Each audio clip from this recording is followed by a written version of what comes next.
மக்களே! இனிமேல் வந்துட்டு பிளான் டிப்ஸ் சீரிஸ் வந்துட்டு டெய்லியும் 2 வீடியோ வந்துட்டு போஸ்ட் பண்ண போறோம். ஸோ நம்ம பேஜ வந்துட்டு ஃபாலோ பண்ணி வச்சுக்கோங்க. இன்னைக்கு டே 4ஓட பிளான் டிப்ஸ் பார்க்கலாம். உங்க பிளான்ட் வந்துட்டு ஸ்லோவா குரோத் ஆகுதுன்னு வந்துட்டு யோசிக்கிறீங்களா? அப்போ ரீசன் வந்துட்டு நியூட்ரிஷன்ல தான். நியூட்ரிஷன் வந்துட்டு நம்ம பிளான்ட்ஸ்க்கு வந்துட்டு ரொம்ப முக்கியம். பிளான்ட்ஸ்க்கு வந்துட்டு ஃபுட் வந்துட்டு ரொம்ப ரொம்ப முக்கியம். அப்போ வந்துட்டு நம்ம வாட்டர் மட்டும் அதுக்கு வந்துட்டு ஸ்ப்ரே பண்ணி குடுத்தா பத்தாது. அதுக்கு எக்ஸ்ட்ரா ஃபெர்டிலைசரும் வந்துட்டு நம்ம அப்ளை பண்ணா தான் பிளான்ட் வந்துட்டு குரோத் ஆகும். அது கெமிக்கல்ஸ் தான் அப்ளை பண்ணணும்னு இல்ல. நம்ம வந்துட்டு நேச்சுரலா வீட்ல இருக்கிறத வச்சு நம்மனால வந்துட்டு ஃபெர்டிலைசர் மேக் பண்ண முடியும். அதுதான் இந்த வீடியோல பார்க்க போறோம்.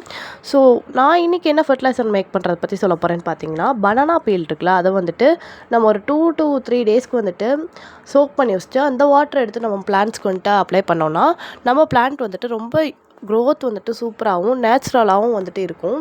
நீங்க வந்துட்டு பிஃபோர், ஆஃப்டர் வந்துட்டு நல்லாவே டிஃப்ரென்ஸ் வந்துட்டு பார்க்கலாம். ரூட்டுமே வந்துட்டு ஹெல்த்தியாக இருக்கும். லீவ்ஸ் வந்துட்டு நல்லா க்ரோத்தாக இருக்கும். எல்லோ லீவ்ஸ்லாம் வந்துட்டு அவாய்ட் பண்ணிரும். ஹெல்த்தியாக இருக்கும். ஃபாஸ்ட்டாகவும் வந்துட்டு க்ரோத் ஆகும். இந்த மாதிரி டிப்ஸ் வேணுனா நம்ம பேஜை வந்துட்டு ஃபாலோ பண்ணி வச்சுக்கோங்க. Stay tuned for next video. Tata, bye.